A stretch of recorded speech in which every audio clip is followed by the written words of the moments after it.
The galactic diplomatic chamber buzzed with chatter as various alien species gathered for what they assumed would be another routine integration meeting. The chamber, with its high crystal ceilings and floating holographic displays, hosted representatives from across the known universe. "And now we discuss the matter of humans," announced Ambassador Cyril, his translucent tentacles rippling with barely concealed amusement. The word humans emerged from his speech synthesizer, as if it were discussing a particularly amusing pet. A chorus of chittering laughter echoed through the chamber. Ambassador Kree, a towering insectoid with gleaming compound eyes, tapped his mandibles together in what passed for a smirk in his species. "Ah, yes, the bipedal creatures who still get excited about achieving faster-than-light travel. How quaint." "Did you know," chirped Council Member Plix, her feathered crest rising in excitement, "they still use projectile weapons, actual physical projectiles. Can you imagine?" The gathering of galactic representatives continued their friendly mockery, sharing stories about human achievements, as if discussing a child's crude crayon drawings. Holograms displayed various human technologies, each met with more condescending commentary. "They're quite proud of their nuclear fission," noted Ambassador Etril, causing another round of chittering laughter. "Should we tell them we used that for cooking food 10,000 years ago?" The doors to the chamber slid open with a soft hiss, momentarily interrupting the jovial atmosphere. A human male strode in, wearing the formal diplomatic uniform of the United Earth Coalition. His name tag read James Rodriguez, Human Military Liaison. James's boots clicked against the polished floor as he approached the central platform, each step measured and purposeful. His face wore an expression that could only be described as the look of someone who knew a hilarious secret but wasn't allowed to share it yet. "Ah, our human representative arrives," Ambassador Zriel announced, his tentacles wiggling in what he thought was a welcoming gesture. "We were just discussing your species' technological achievements. Most impressive for your development stage." James smiled, not the diplomatic smile they were used to seeing from other human representatives, but the kind of smile a wolf might give if it could smile. "Thank you, Ambassador. Always good to hear our allies' perspectives on human capabilities." Council Member Plix fluttered down to peer at James more closely. "We understand you served in your planet's military forces. How fascinating. Tell us, what was it like using such traditional weapons?" James's smile widened just a fraction. "Ma'am, I served with the Marine Corps for 15 years, saw action in 3 different campaigns. But you know what's really interesting?" He paused, looking around the chamber. "The fact that none of you have asked why we have so many rules about how we fight wars." The chamber grew quieter, the background chatter dying down as James's words hung in the air. Ambassador Kree's antennae twitched. "Rules? For warfare? What an odd concept. Why would you need rules for such a primitive form of conflict resolution?" James leaned against the central platform, his posture relaxed, but somehow making several of the alien diplomats feel unexpectedly nervous. "Well, funny story about that. It all started because we kept coming up with too many creative ways to kill each other. Had to draw the line somewhere." Ambassador Zril's tentacles stopped their amused wiggling. "Creative ways." "Oh, yeah," James nodded, his eyes twinkling with barely suppressed mirth. "In fact, if you're interested, I'd love to explain why we had to specifically ban certain weapons and tactics. It's quite the history lesson." The chamber fell completely silent now, the earlier mockery forgotten as James pulled out a datapad. "Should we start with the basic war crimes, or jump straight to the really interesting stuff that made us write new laws?" Ambassador Xreal's translation device might have been malfunctioning, because surely the human wasn't suggesting. "Perhaps we should begin with your basic military protocols," he suggested weakly. "Nah," James waved his hand dismissively. "Let's start with why we had to ban creative uses of white phosphorus. That's always a fun story at parties." The gathered diplomats exchanged nervous glances. Suddenly the human didn't seem quite so primitive anymore. Ambassador Kree stepped forward, eager to redirect the conversation to more comfortable territory. His mandibles clicked as he activated a holographic display showing sleek, crystalline ships firing beams of pure energy. "Perhaps we should demonstrate our own methods of conflict resolution," he chittered proudly. "Our species has evolved beyond crude physical combat. We employ precision energy weapons that cause minimal structural damage and temporary neural disruption." James snorted, quickly turning it into an unconvincing cough. "Something amuses you, human Rodriguez?" asked Council Member Plix, her feathers ruffling slightly. "No, no," James said, waving his hand while his shoulders shook with suppressed laughter. "Please, continue explaining how your weapons are designed to be— what was it? Minimal damage?" Ambassador Xril's tentacles writhed with pride. "Indeed, our most advanced warships can incapacitate an enemy vessel without destroying it. The crew experiences only minor discomfort. See here." He gestured to another hologram showing a ship being enveloped in a soft blue light. James lost it. His laughter echoed through the chamber, bouncing off the crystal walls. Several alien diplomats stepped back, startled by the sudden outburst. "I'm sorry," he wheezed, wiping tears from his eyes. "But you're telling me you deliberately made your weapons less lethal? And you think that's advanced?" "Of course," Ambassador Kree stated firmly. "It shows our evolutionary superiority. Our conflicts end with minimal casualties." James straightened up, still chuckling. Right. Hey, quick question. You folks ever hear of something called shotgun spread? Or better yet, carpet bombing?" The aliens exchanged confused glances. "Or here's a fun one," James continued, pulling up his own holographic display. "This is what we humans call a claymore mine. See, the interesting part isn't just that it explodes, it's the pattern of the shrapnel dispersion." The chamber grew uncomfortably quiet as James began drawing diagrams in the air. "Now, the really clever bit is the engineering behind the fragmentatio—" "Surely," interrupted Ambassador Xril, his tentacles now a pale shade of grey, "your species has moved beyond such methods." "Oh, absolutely," James nodded seriously. "These days we've got much more interesting toys. Want to hear about our advancements in autonomous drone swarms? Or maybe you'd be interested in our experiments with sonic weapons?" Councilmember Plix's crest deflated slightly. "Sonic weapons?" "Yeah. See, we figured out that certain frequencies can turn your internal organs into soup. Fascinating stuff, really. Though personally, I'm more impressed by our developments in thermobaric explosives. You know, the ones that create a vacuum so powerful it ruptures your lungs." The alien diplomats watched in growing horror as James enthusiastically explained human weapons development with the same tone one might use to describe a favorite hobby. "But wait," Ambassador Kree interrupted, his compound eyes flickering rapidly. "Your official reports indicate your military technology is still in its early stages." James grinned. "Oh man, you actually believe those reports? That's adorable. Hey, want to know why we had to ban biological weapons? This is a great story, back in World War I. "Perhaps," Ambassador Xril cut in quickly, his voice synthesizer crackling with stress. "We should take a brief recess." "Already? But I haven't even gotten to explain how we weaponize the weather. Did you know you can trigger earthquakes if you try hard enough?" The alien diplomats began backing away slowly as James pulled up more holograms, each showing increasingly disturbing examples of human military innovation. "And this," he said, pointing to a particularly complex diagram, "is just what we came up with for fun. You should see what we developed when we were actually trying to kill each other." "Your species," Councilmember Plix asked hesitantly, "developed these weapons for fun?" "Well, sure. Nothing brings out human creativity like figuring out new ways to blow stuff up. Speaking of which, have you guys heard about our space weapons programs? Because let me tell you about kinetic bombardment." Ambassador Xril's translation device definitely wasn't malfunctioning now, as it picked up James's enthusiastic descriptions of turning satellites into weapons platforms.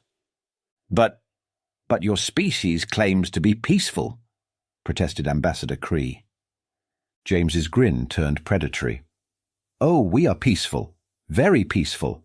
We just like to make sure we have options, just in case. Would you like to hear about our contingency plans?" The chamber erupted in panicked whispers as the alien diplomats began urgently updating their species threat assessments. In the center of it all, James Rodriguez stood with his hands in his pockets, whistling what sounded suspiciously like the Marines' hymn. "Don't worry," he called out to the retreating diplomats. "I haven't even gotten to the really good stuff yet." Ambassador Ixril, having somewhat recovered his composure during the brief recess, raised his tentacles for attention. "Perhaps, human Rodriguez, you could explain these rules of warfare you mentioned earlier? The Geneva Conventions?" James brightened. "Sure, it's pretty simple, really. See, we kept coming up with so many creative ways to kill each other that eventually someone said, 'Hey, maybe we should set some boundaries.'" Councilmember Plix nervously preened her feathers. "And these boundaries were basic stuff, really. No poisonous gas, no shooting medics, no torturing prisoners, no intentionally targeting civilians. You know, common sense things that apparently we needed to write down because someone kept doing them anyway." The chamber fell into a horrified silence. You needed written rules to not do these things." Ambassador Kree's mandibles clicked rapidly in distress. "Oh yeah, and the funny part?" James leaned forward conspiratorially. "We had to keep updating them because humans kept finding loopholes." Ambassador Ixril's color shifted to a sickly pale shade. "Loopholes in not committing atrocities?" "Exactly." James pulled out his datapad again. "Like, take flamethrowers, for example.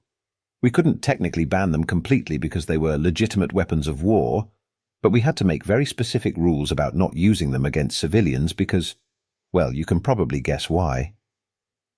I don't think I want to," whispered Councilmember Plix. "Then there's the whole thing with expanding bullets. See, regular bullets weren't causing enough damage for some folks' taste, so they started designing ones that would expand inside the body. Had to specifically ban those too." Ambassador Kree's antennae drooped. "Your species deliberately engineered projectiles to cause more pain." "More pain? Nah, that was just a bonus. We were really going for maximum tissue damage." James paused thoughtfully. "Though I guess that gas that made your skin melt off was probably more about the pain." Several alien diplomats looked like they might be sick, assuming their species had that capability. "But hey," James continued cheerfully, "that's why we made the rules. Though it did lead to some interesting debates. Like, technically, you're not allowed to use serrated bayonets because they cause unnecessary suffering. But smooth bayonets, totally fine." "Your species," Ambassador Srill said slowly, "needed to specify what kind of knife you could attach to your projectile weapons." "Knife?" James laughed. No, a bayonet's way bigger than a regular knife. Want to see the diagrams for optimal penetration angles?" "No!" chorused several diplomats simultaneously. "Your loss. The field manual illustrations are fascinating, especially the ones about proper technique for, well, never mind. Probably best not to get into that before lunch." A young diplomatic aide scurried up to Ambassador Kree, whispering urgently. The ambassador's compound eyes widened. "Our research team just found references to something called the Hague Conventions. These were different rules." "Oh man," James grinned, "those were the warm-up rules.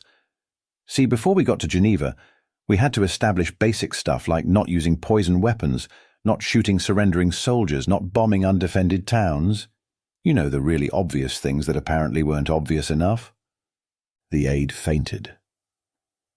"But the best part," James continued, seemingly oblivious to the growing distress around him, "we had to make these rules retroactive.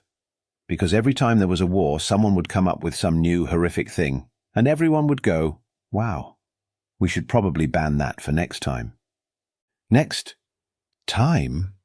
Ambassador Shrill's voice synthesizer crackled. "You made rules assuming there would be a next time." "Well, yeah, I mean, we're not savages. We like to know what's allowed and what isn't before we start fighting." James paused. "Though I guess that whole thing with the war crime trials after World War II proved that some folks weren't really paying attention to the rules. There were so many violations you needed special trials. Councilmember Plix asked faintly. Special trials, new classifications, updated definitions. Listen, you haven't lived until you've sat through a 3-hour lecture on the specific legal difference between legitimate military target and protected civilian infrastructure. James chuckled. The PowerPoint presentations alone could probably qualify as psychological warfare. The chamber had grown so quiet you could hear the soft whirring of environmental systems. But hey, James said brightly, at least we're making progress. These days, most nations mostly follow most of the rules most of the time, usually, unless they think they can get away with it, or they're really angry, or bored, or Tuesday. Ambassador Ixril's tentacles had completely lost their color. Your species created such horrific weapons and tactics that you needed multiple international treaties just to establish basic limits on warfare. And you still sometimes ignore them? Well, when you put it that way, it sounds bad, James shrugged. But look on the bright side. At least we're trying to regulate our wars. Would you like to hear about the stuff we did before we had rules? No, shouted every conscious being in the chamber. Your loss. The story about the development of Greek fire is particularly interesting. Did you know we figured out how to make water burn? The sound of multiple alien translation devices crashing filled the air as their operators processed that last statement.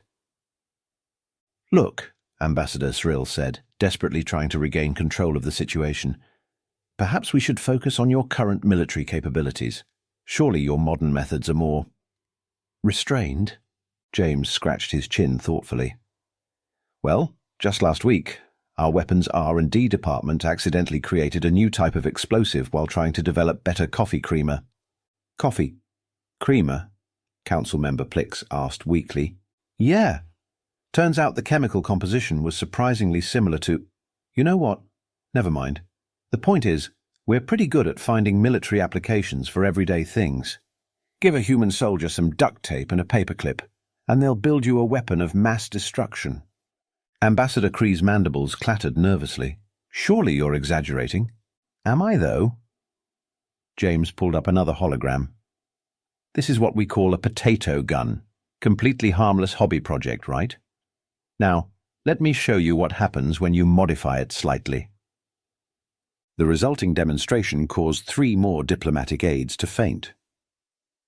And that's just what we do for fun. Wait until you see our actual military innovations. Anyone interested in learning about depleted uranium rounds? Please. Ambassador Zrill's tentacles were now completely white. No more weapons demonstrations. Fine. How about something simpler? Like our advancements in orbital kinetic bombardment. We call it rods from God. Basically, we drop tungsten rods from space and let gravity do the work. No explosives required. The chamber erupted in chaos as various alien species tried to process the concept of weaponizing gravity itself.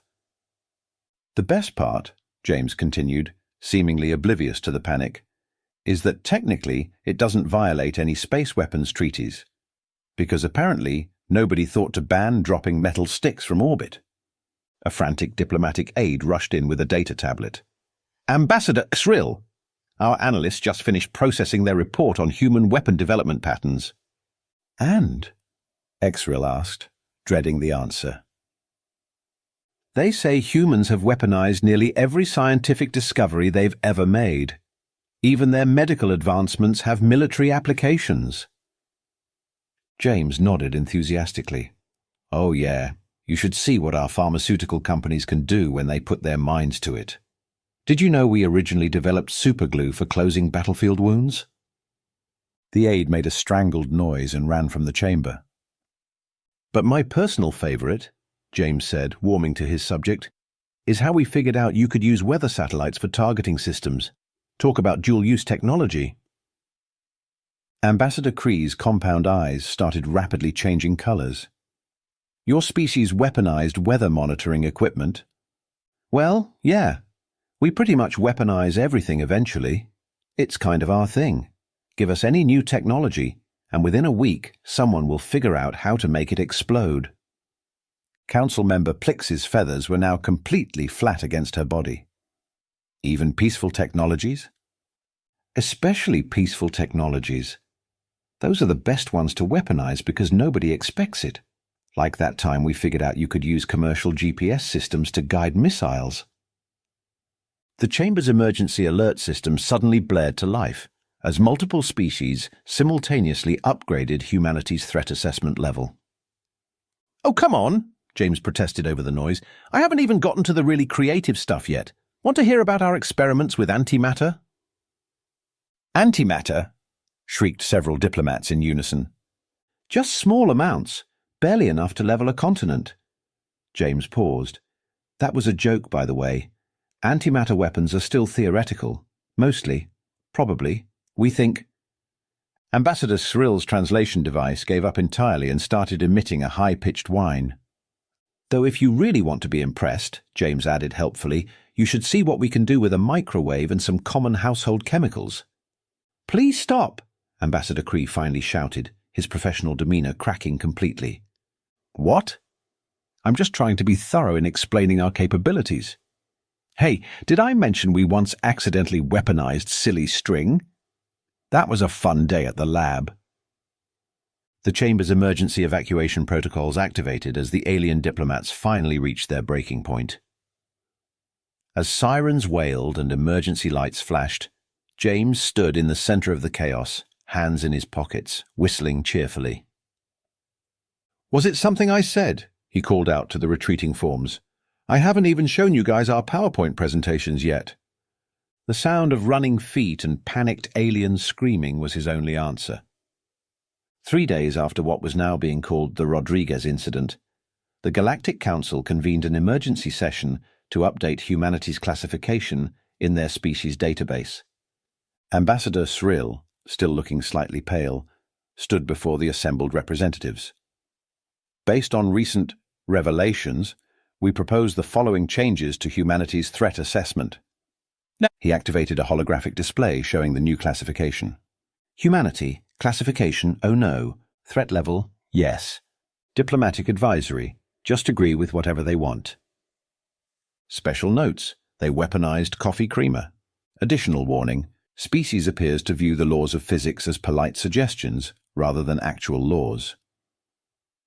Furthermore, Ambassador Cree added, his mandibles still twitching nervously, "We recommend immediate approval of all reasonable human requests, and some unreasonable ones, just to be safe."